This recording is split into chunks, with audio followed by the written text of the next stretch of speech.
materi Masail Khamsah. Masail Khamsah ini bahasa Arab ya. Betul ya, materimu tadi Masail Khamsah ya, paham agama dalam Muhammadiyah ya.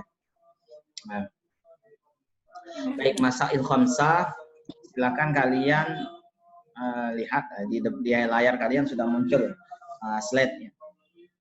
Paham agama dalam Muhammadiyah, di mana Masail Khamsah menjadi salah satu, bahkan menjadi konsep inti dalam paham keagamaan Muhammadiyah. Artinya orang Muhammadiyah, warga persyarikatan, memahami agama itu ya melalui ini, konsep paham agama di dalam Muhammadiyah.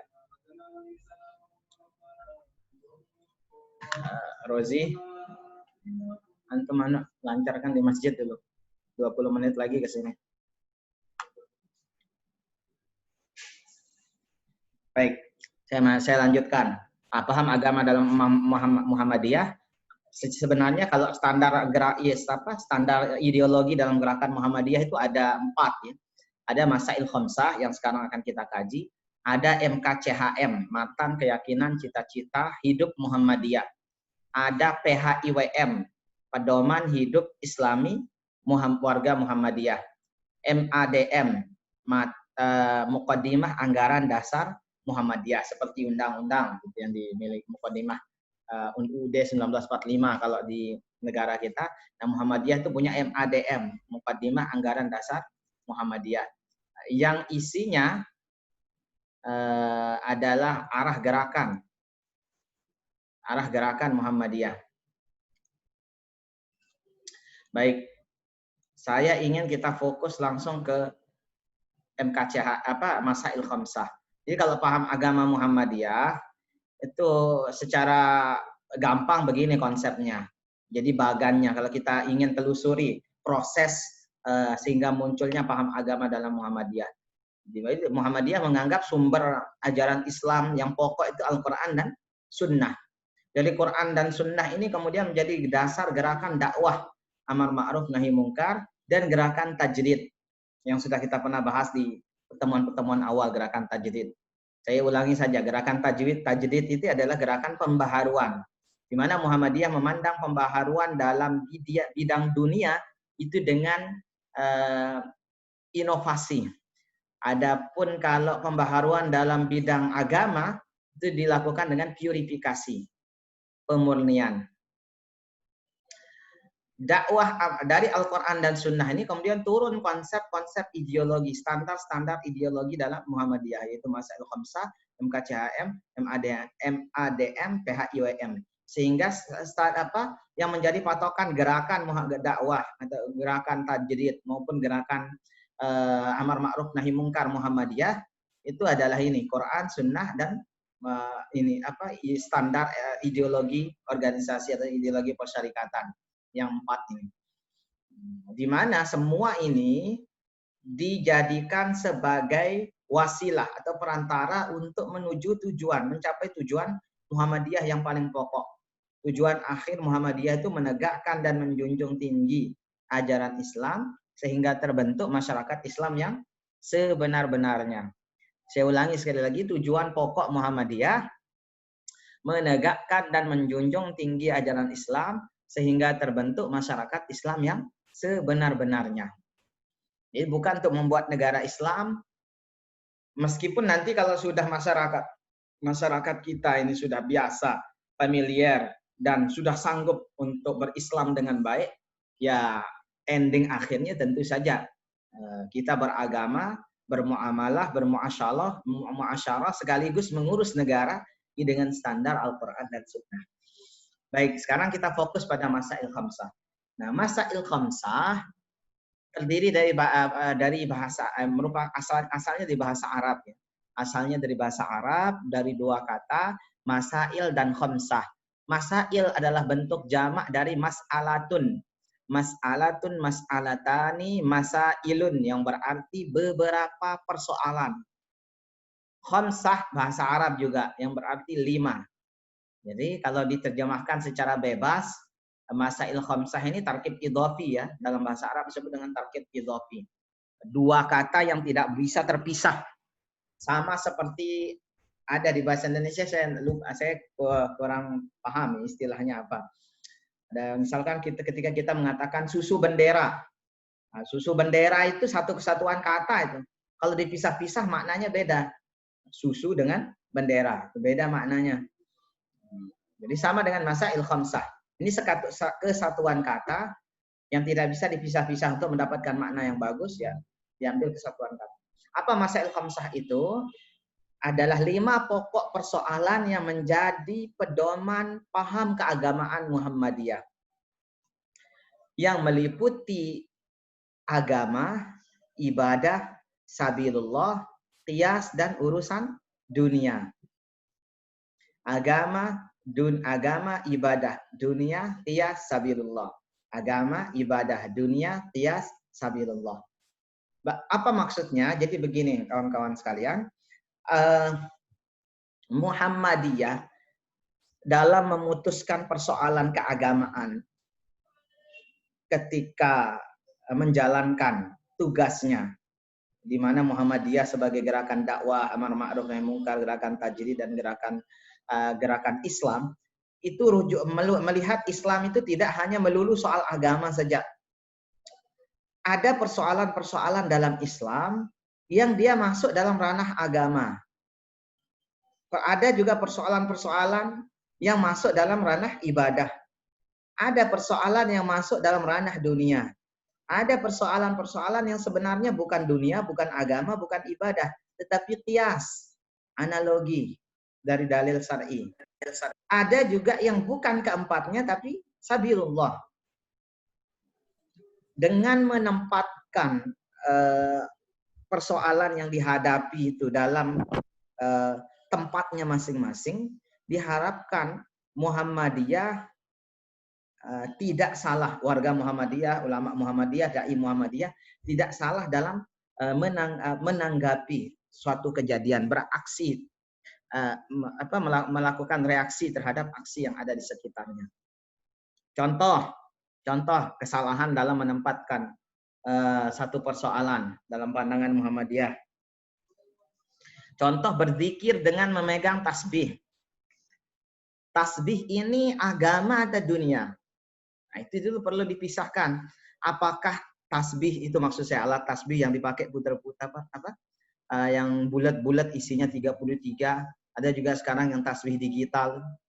Nah, ini masuk urusan dunia atau urusan agama? Harus dipisahkan dulu, baru bisa menempatkan nanti ini mubah, haram, sunnah, atau bahkan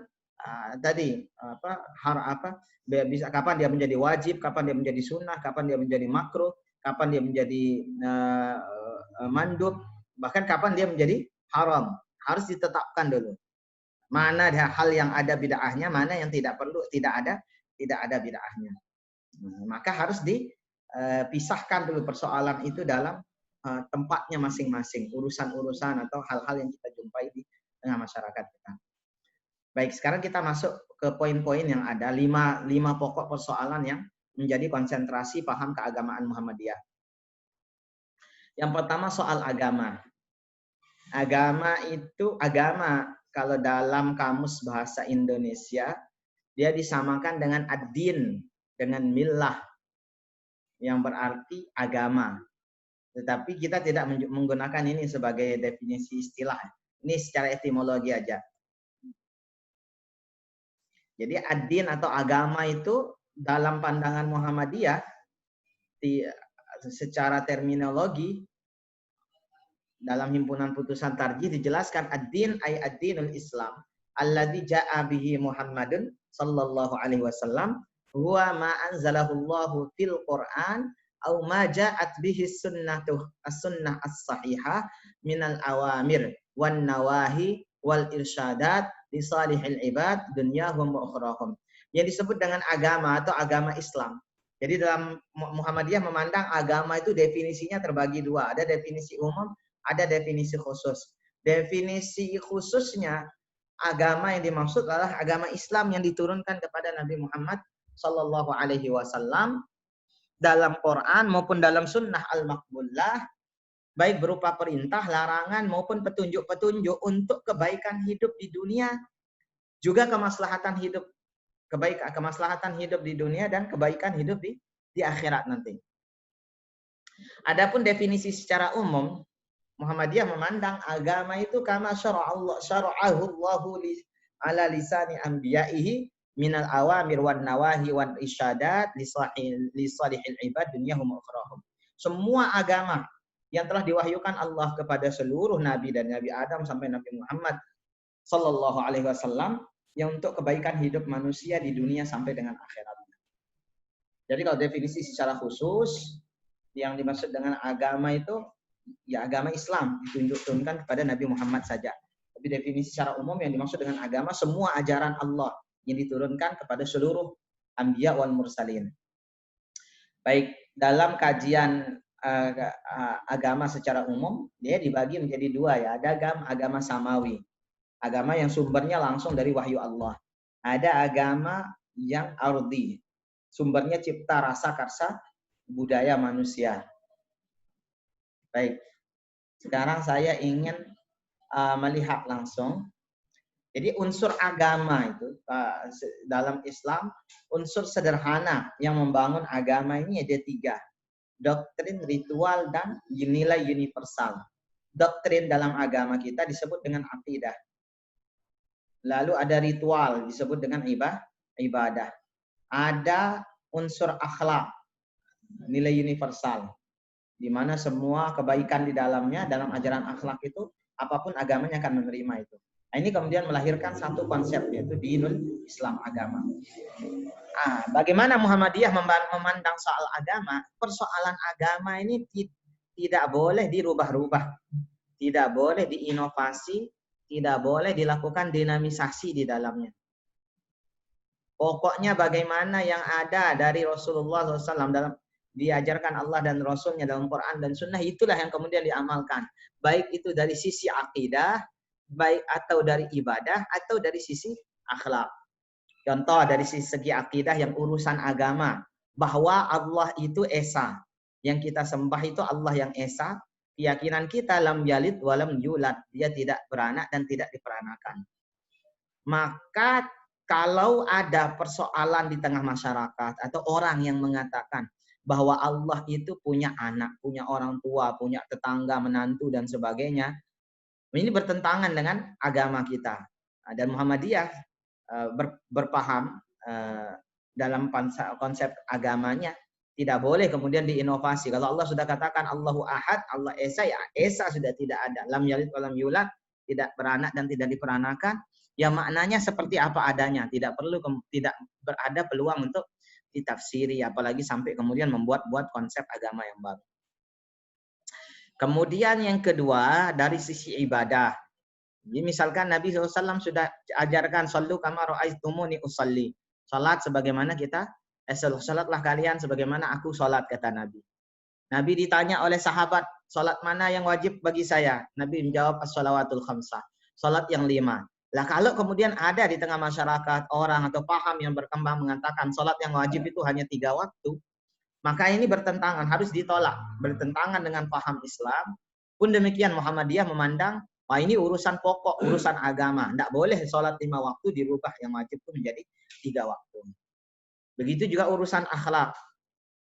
Misalkan akhlak Islam memandang bahwa ada batasan aurat dalam berpakaian. Ini bagian daripada akhlak. Maka kalau ada paham di tengah masyarakat yang berkembang bahwa pakaian orang modern itu yang nampak auratnya, perempuan misalkan yang serba minim dikatakan pakaian modern, pakaian yang berpendidikan, maka hal ini ditolak oleh syariat, oleh Islam. Bukan modenya ya, tetapi batasan auratnya. Modenya terserah. Untuk batasan auratnya patokannya sudah jelas. Laki-laki antara pusar sampai dengan lutut. Begitu pula perempuan seluruh tubuh kecuali wajah dan telapak tangan. Nah ini tidak boleh diganggu-ganggu pakem ini. Nah ini sudah tidak boleh diganggu-gugat. Ini urusan agama. Sehingga urusan batasan auratnya tidak boleh berubah. Karena Nabi sudah tetapkan. Tapi urusan modenya boleh berubah. Karena modenya bukan urusan Nabi. Nah ini bagian agama ya. Paham ya? Maksud saya paham sampai sini? Baik. Kemudian poin yang kedua dalam Masail Khamsah ada urusan dunia. Poin kedua ini didasari atau di ilhamnya itu dari sebuah hadis Nabi SAW, hadis riwayat Muslim ya. Pernah Nabi SAW datang ke sebuah kebun korma, di mana orang-orangnya, para petani korma itu sedang mengupayakan kawin silang antara kurma satu dengan kurma yang lain supaya dia berbuah bagus. Nabi masuk ke kebun itu. Kemudian Nabi katakan, "Lau lam taf'alu la saluha." Seandainya kalian tidak melakukan hal itu, kawin silangkan pohon korma itu, la saluha, niscaya dia akan bagus hasil panenmu. Akhirnya selang beberapa waktu Nabi sudah pergi, beberapa lama kemudian tiba saatnya panen buah korma. Yang terjadi ternyata kurma di kebun tadi, karena mereka ikut perintah Nabi tidak mengawin silangkan bunga pohon kurma yang sudah mengeluarkan bunga, dibiarkan begitu saja. Akhirnya buah kurmanya gagal panen gitu, kering, rusak, busuk, bahkan ada yang tidak berbuah. Nabi SAW kemudian bertanya, loh kenapa bisa begini hasil panen kalian? Mereka, para sahabat radhiyallahu an menjawab, "Qul takada wa kada." Bukankah engkau wahai Nabi yang mengarahkan kami supaya melakukan ini dan itu? Maksudnya jangan lakukan ini dan itu. Maka apa kata Nabi? Antum a'lamu bi amri dunyakum. Engkau lebih mengetahui tentang urusan duniamu. Dari sabda Nabi seperti ini, maka untuk urusan-urusan dunia itu tidak ada patokan harus mengikuti cara hidup Rasul, atau harus bersumber daripada Quran dan Sunnah. Harus caranya begitu, tidak mesti kalau untuk urusan dunia. Meski semangatnya boleh jadi diambil dari Quran dan Sunnah untuk urusan-urusan duniawian. Misalkan seperti ini, Nabi katakan untuk urusan pertanian kurma itu ya itu urusan dunia, kamu lebih tahu. Artinya petani kurma jauh lebih paham tentang urusan ngurusin kurma daripada aku. Seolah-olah Nabi ingin mengatakan demikian. Urusan pertanian kurma itu urusan kamu lebih tahu. Urusan saya ini urusan agama. Nah, maka ada hal-hal yang tidak menjadi urusan diutusnya Nabi. Hal-hal ini tidak harus, meski dia timbul dari Nabi, tidak harus kita merujuk kepada Nabi Shallallahu Alaihi Wasallam. Jadi maka urusan dunia itu kalau didefinisikan oleh Majelis Tarjih dan Tajdid PP Muhammadiyah, huwa al-umurul lati lam yub'at li ajliha al-anbiya. Urusan-urusan yang bukan menjadi tujuan pokok diutusnya para nabi dan rasul. Maka ini mencakup semua urusan yang tidak ada kaitannya dan tidak berhubungan langsung dengan urusan agama. Urusan pertanian, kemudian urusan apalagi peperangan, urusan macam-macam itu yang bisa diatur oleh dunia tanpa harus merujuk pada Quran dan Sunnah, itu tidak menjadi tujuan diutusnya para nabi dan rasul. Mengambil semangat dari beliau boleh, tetapi tidak harus begitu. Contoh dalam urusan, jadi untuk prinsip dunia, urusan dunia ini kita boleh dinamisasi, boleh inovasi sesuai dengan perkembangan zaman. Contoh dalam urusan pengobatan. Nabi diutus menjadi rasul itu bukan untuk menjadi tabib, bukan untuk menjadi dokter. Meski gaya hidup rasul kita akui dan diakui oleh para ahli sebagai gaya hidup manusia yang paling sehat. Sebab Nabi selama hidupnya hanya sakit 2 kali saja. Sejak hidup sampai dengan meninggal dunia. Jadi cara Nabi, fisik Nabi itu sudah betul-betul sempurna. Kesehatan Nabi ada kesehatan terbaik untuk ukuran seluruh makhluk. Namun bukan itu yang menjadi tujuan diutusnya Rasulullah SAW. Sehingga untuk kategori kesehatan, pengobatan, hal-hal yang belum dijumpai di zaman Rasul, bukan berarti kemudian kita anggap itu bid'ah, tidak boleh dilakukan. Boleh kita inovasi. Contoh, di zaman Nabi tidak ada suntik. Mengobati orang dengan cara disuntik. Tidak ada di zaman Nabi. Tapi hal itu tidak lantas menjadi bid'ah atau tidak boleh dengan alasan, oh Nabi tidak pernah suntik. Kemoterapi tidak ada di zaman Nabi. Nabi merekomendasikan bekam sebagai obat dalam hadis beliau. Tapi bukan berarti bekam itu satu-satunya pengobatan yang dibolehkan oleh Nabi. Nah, ini salah paham. Sebab saat itu bekam adalah pengobatan paling modern, paling bagus yang dijumpai oleh Rasulullah Shallallahu Alaihi Wasallam. belum ada operasi, belum ada kemoterapi dan lain sebagainya. Tidak boleh kemudian orang muslim sekarang kanker stadium 4 beralasan, oh ini sunnah Nabi bekam. Dia tidak mau berobat ke dokter, mengandalkan bekam saja. Kalau kemudian dia mati, tidak boleh dia menyalahkan sunnah Nabi, wah ini bekam ini salah. Karena bekam itu bukan menjadi tujuan diturunkannya Nabi. Artinya bekam boleh saja diamalkan, tetapi bukan satu-satunya jalan berobat yang diberikan legitimasi oleh syariat. Semua model pengobatan yang bisa mendapatkan kemaslahatan dan sesuai dengan prinsip-prinsip umum syariah dibolehkan, sehingga boleh inovasi. Ke depan misalkan ditemukan lagi pengobatan-pengobatan yang modern, sehingga orang yang buntung tangannya bisa tumbuh lagi tangannya misalkan ada selama dia maslahat, tidak ada unsur keharaman di dalamnya, ya boleh saja kemudian dikembangkan oleh manusia. Nah, ini urusan dunia. Contoh lain urusan peperangan. Maka gini, saya yang bukan menjadi tugas pokok itu utusnya Nabi itu ada 3 hal ya. Pertama, segala yang terkait dengan kebiasaan Nabi sebagai manusia biasa. Contoh cara Nabi duduk, cara Nabi berdiri, cara Nabi makan dan minum, kecuali yang langsung Nabi katakan, arahkan kita untuk melakukannya. Seperti jangan makan, minum sambil berdiri. Nabi katakan, la ta'kulu wa la tashrabu bil qiyam. Jangan kau makan, jangan kau minum sambil berdiri. Jangan kau makan, jangan kau minum dengan menggunakan tangan kiri. Karena itu perbuatan Yahudi. Misalkan, nah ini sabda-sabda Nabi seperti ini ya kita ikuti. Tapi caranya, jenis makanannya itu bukan masuk syariat. Misalkan contoh tadi, Nabi sebagai manusia, orang Arab, makanan pokoknya apa?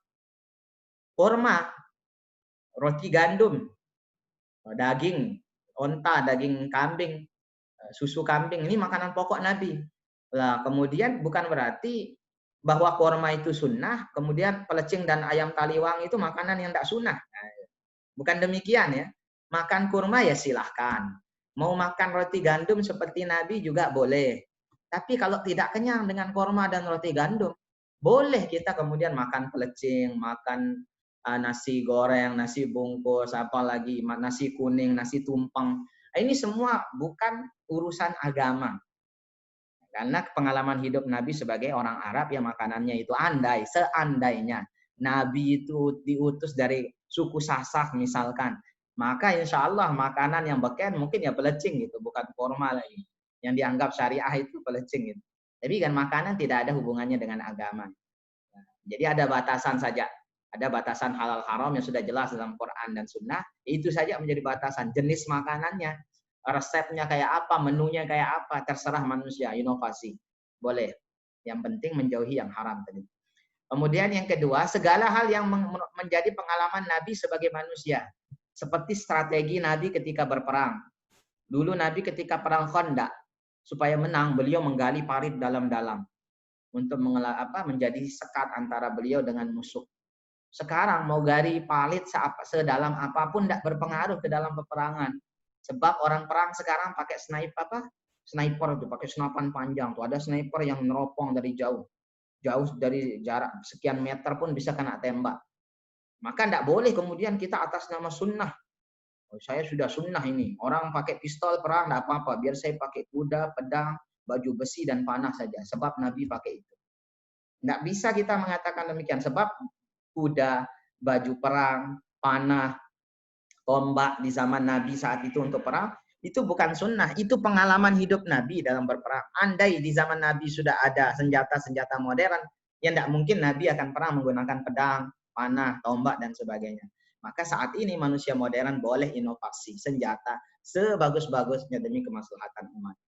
Kemudian yang terakhir, segala hal yang khusus untuk Nabi. Nabi lakukan tapi tidak menjadi sunnah dan tidak boleh ditiru. Contohnya beristri lebih dari 4. Jadi kalau yang istri Nabi 11, tidak boleh laki-laki yang ada sekarang kemudian atas nama sunnah. Wah, sunnah Nabi itu nikahnya sampai 11. Karena saya umat yang baik harus menikah, mengikuti sunnah Nabi 11. Tidak boleh begitu. Sebab nikahnya Nabi sampai 11 itu kekhususan untuk Rasulullah Shallallahu Alaihi Wasallam.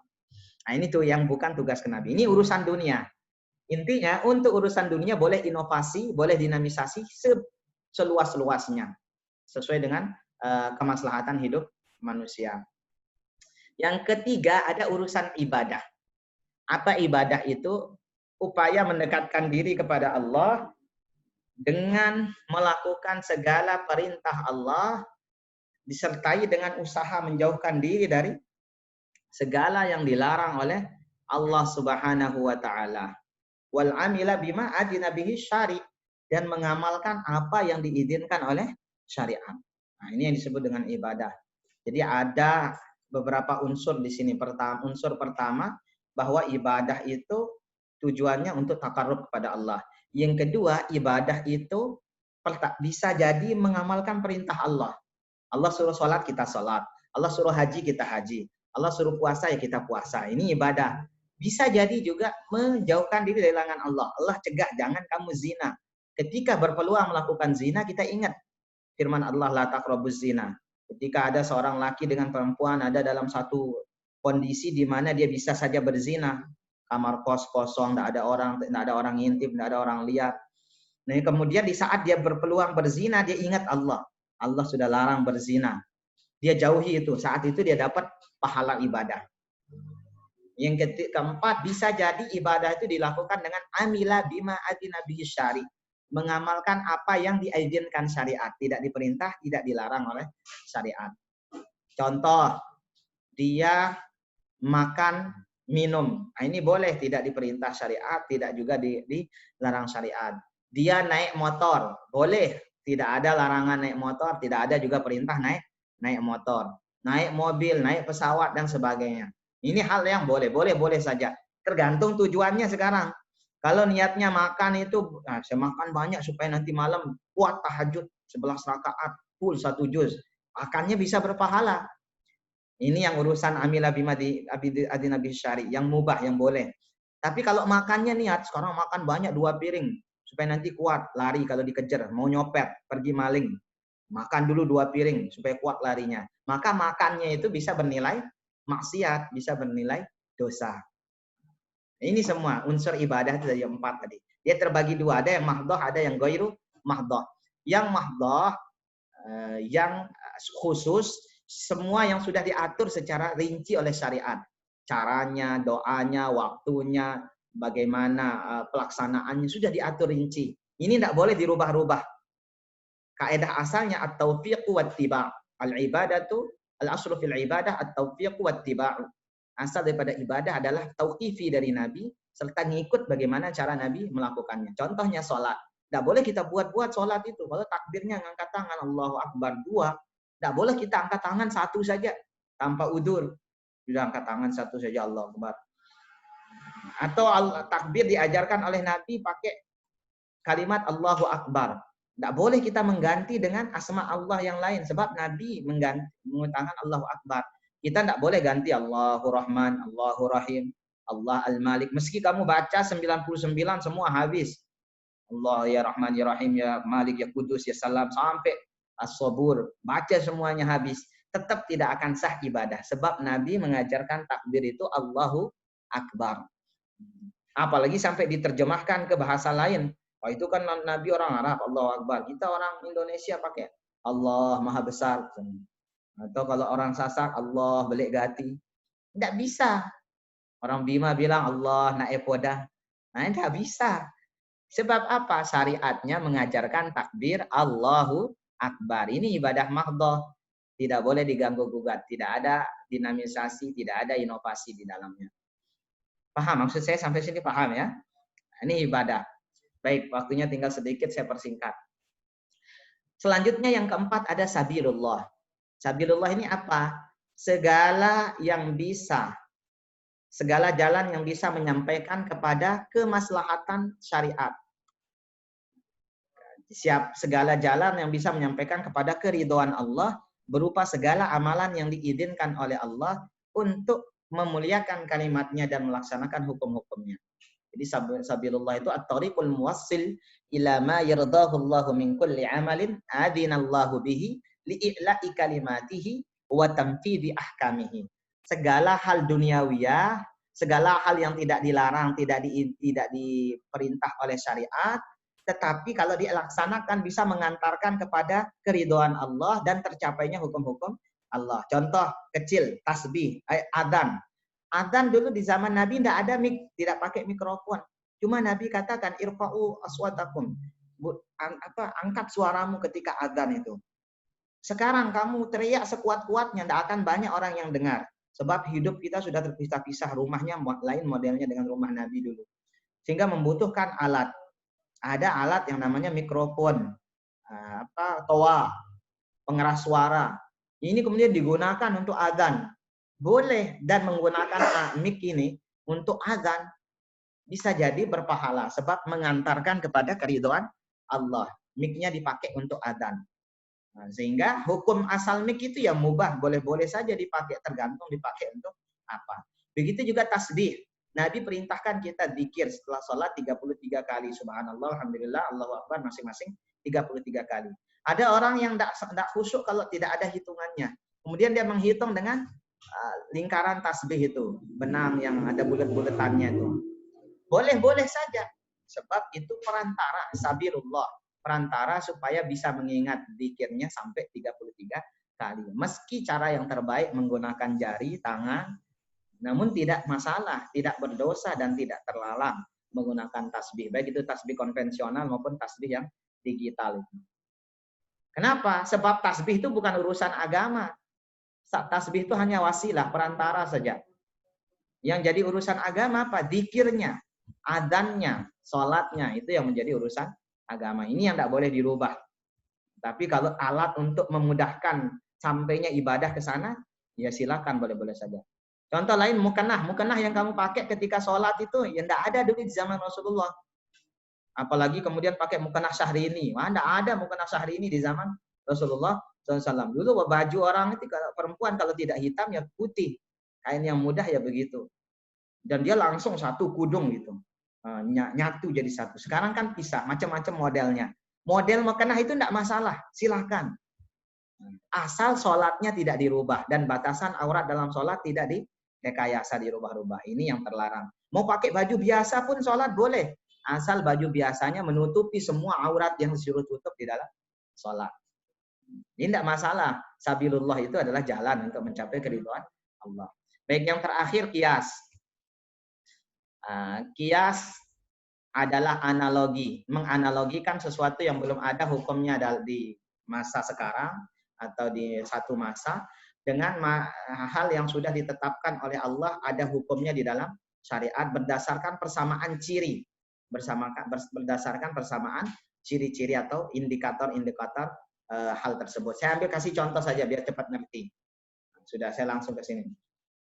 Contohnya di dalam syariat kita ada haramnya khamar, minuman keras. Kenapa khamar itu haram? Dijelaskan dalam syariat kita. Haramnya khamar sebab dia membahayakan akal dan kesehatan. Kemudian di masa sekarang timbul satu benda, rokok yang belum disinggung Allah dalam syariatnya. Dilihat sekarang bagaimana pendapat dokter mengenai rokok. Ahli kesehatan mengatakan rokok itu membahayakan akal, juga membahayakan kesehatan. Ya meski tidak membahayakan akal, dia membahayakan kesehatan. Terindikasi membahayakan kesehatan. Orang sering merokok, kata dokter, kata ahli kesehatan, paru-paru bisa rusak, kanker, impoten, macam-macam lah. Maka khamar juga sama. Kalau banyak minum khamar bisa merusak kesehatan. Karena rokok dengan khamar memiliki kesamaan illat dalam hal membahayakan kesehatan, maka hukum rokok haram sebagaimana haramnya khamar. Ini contoh implementasi qiyas dalam kehidupan kita dalam perspektif Muhammadiyah. Baik, ini dia masail khamsah yang menjadi materi kita siang. Penjelasan singkatnya kira-kira begitu. Udah 30 menit saya menjelaskan tentang urusan agama sampai dengan urusan qiyas analogi. Banyak hal yang harus didalami dalam qiyas itu, cuma sederhananya begitu saja. Ada menyamakan hukum syariat yang sudah tetap dalam Quran Sunnah dengan hal baru yang belum ada hukumnya dalam di zaman yang sekarang atau zaman akan datang dengan menggunakan persamaan faktor atau persamaan illat. Saya pikir demikian, waktu Zoom kita sudah habis, kalian juga mungkin ngantuk, saya juga ada tamu. Nanti kalau ada pertanyaan-pertanyaan silahkan lewat WA grup saja, ya. Insya Allah begitu ya. Ini insya Allah video kuliah kita akan saya upload di YouTube. Nah, itu yang belum ikut silahkan disaksikan lewat akun YouTube saya. Baik, terima kasih atas segala perhatian. Kita akhiri. Subhanakallahumma wabihamdik, asyhadu an la ilaha illa anta, astaghfiruka wa atubu ilaik. Assalamualaikum warahmatullahi wabarakatuh. Waalaikumsalam warahmatullahi wabarakatuh. Pertanyaan bisa lewat WA saja.